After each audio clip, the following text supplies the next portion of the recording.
નમસ્કાર મિત્રો, સ્વાગત છે તમારું આપ સૌની સીઆરડી ચેનલ અને ગુજરાતી યુટ્યુબ ચેનલમાં. હું નિકુંજ પરમાર આપ સૌનું તેની સ્વાગત કરું છું. તો મિત્રો, આજના વિડીયોમાં આપણે ચર્ચા કરવાના છીએ કે જે ગુજરાત સરકાર દ્વારા મોંઘવારી ભથ્થામાં 3% વધારો કરવામાં આવે છે, તે પરિપત્ર પણ જાહેર કરવામાં આવે છે. 3%નું પરિપત્ર જાહેર કર્યું છે, સાથે સાથે અન્ય પણ મહત્ત્વની અપડેટો આપવામાં આવી છે. સરકાર દ્વારા મોંઘવારી ભથ્થામાં 1/7/2024થી કેટલું એરિયસ મળશે, એરિયસ સાથે કેટલો પગાર થશે, કુલ ટોટલ, તો તમામ વિશે વિગતવાર લઈને આવી છું. તો તેના વિશે આપણે વિડીયોમાં ચર્ચા કરીશું. ચર્ચા કરતાં પહેલાં જો ચેનલ પર નવો ચેનલ સબસ્ક્રાઈબ કરી લો મિત્રો. તમને ચેનલ પર સરકારી કર્મચારી, નિવૃત્ત કર્મચારી, પેન્શન પરના પગાર બાબતે ડીએ એચઆરડી અન્યથા કોઈ પણ અપડેટ આવે તો પણ તમને જાણ કરવામાં આવશે. તો આપણી આ ચેનલ એટલે કે એને ગુજરાતી યુટ્યુબ ચેનલને સબસ્ક્રાઈબ કરવાનું ભૂલશો નહીં. તો મિત્રો, જે આ પરિપત્ર છે 1/7/2024થી રાજ્ય સરકારના કર્મચારીને પેન્શનોને મળવાપાત્ર મોંઘવારી ભથ્થામાં 3% વધારો કરવા બાબત છે. ગુજરાત સરકારની નાણાં વિભાગની 4 શાખા દ્વારા પરિપત્ર જાહેર કરવામાં આવ્યું છે. જેમાં મિત્રો, ગુજરાત રાજ્ય સેવા નિયમો 2016 હેઠળ પગાર ધોરણ મુજબના પગાર સંદર્ભે દર્શાવેલ 4/7/24ના સરકારી ઠરાવ અન્વયે રાજ્ય સરકારના કર્મચારીઓને પેન્શનોને 1/1/2024થી 50% દરે મોંઘવારી ભથ્થું મળવાપાત્ર થશે. ઉપર સંદર્ભે દર્શાવ્યા ભારત સરકાર તારીખ 21/2/24માં ઓફિસ મેમોરેન્ડમથી કેન્દ્ર સરકારના કર્મચારીઓના કિસ્સામાં તારીખ 1/7/24થી અસરથી હાલમાં ચૂકવવામાં આવતા મોંઘવારી ભથ્થું 50% દરમાં વધારો પડીને 53% દર મોંઘવારી ભથ્થું ચૂકવવામાં થવામાં આવેલ છે.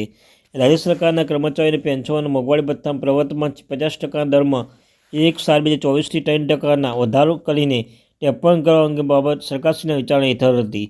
પુખ્ત વિચારણાથી રાજ્ય સરકાર કર્મચારીઓને પેન્શનના કિસ્સાઓ નીચે દર્શાવ્યા મુજબ દર મોંઘવારી ભથ્થામાં મંજૂર કરવાનું ઠરવામાં આવે છે. 1/7/24થી ચૂકવવાપાત્ર માસિક પગાર ભથ્થામાં 3% 53% થઈ ગયું છે. મિત્રો, કેટલીક જે મહત્વની બાબત છે કે આ હુકમ જેવા પ્રોવિડન્ટ ફંડ ખાતામાં રાજ્ય સરકાર હસ્તક છે, જેવા રાજ્ય સરકારના તમામ કર્મચારીઓ તથા પંચાયતની જે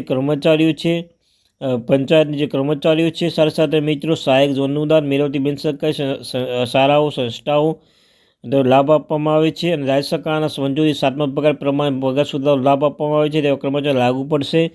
અને મિત્રો, જે છે કે સરકારી માધ્યમિક શાળામાં તેમની શિક્ષકો તેમજ સહાયકો અનુદાન મેળવતી સંસ્થાઓને તેમના કર્મચારીઓને આપવાના થતા મોંઘવારી ભથ્થામાં કારણે થતું ખર્ચ છે, આ હુકમના નિયત કર્યા પ્રમાણે વિનિયમિત કરવામાં આવશે. આ હુકમ કારણે થતું ખર્ચ તે સરળ અનુદાન પાત્ર ગણવામાં આવશે. રાજ્ય સરકારના પ્રવર્તમાન નીતિ અનુસાર મોંઘવારી ભથ્થામાં થતો આ વધારો જેમ 7મા પગાર પંચ મુજબ પગાર સુધારો થયેલ છે તેમને મળવાપાત્ર થશે. આ હુકમ અખિલ ભારતીય સેવા AIS અધિકારી પર લાગુ પડશે.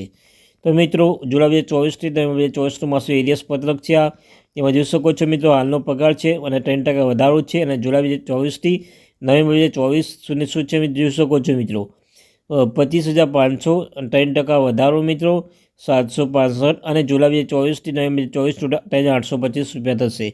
આ મિત્રો બીજો છે, જોઈ શકો 6,300થી 3% 789, 3,945 થશે. આમ જો તમારો 27,100 પગાર છે તો 813 3% થશે, એ ટોટલ 4,065 થશે.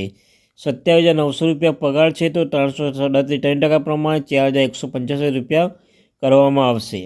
આ મિત્રો જોશો તમે જેટલો પગાર હાલનો મૂળ પગાર છે તે 3% લેખે તમારો મૂળ પગાર જોઈ શકો છો. દાખલા મિત્રો 68,000 તમારો મૂળ પગાર છે, 2040 3% અનુસાર 10,200 જે પગાર નવેમ્બર 2024થી જુલાઈ 2024થી નવેમ્બર 2024 મળવાપાત્ર રહેશે.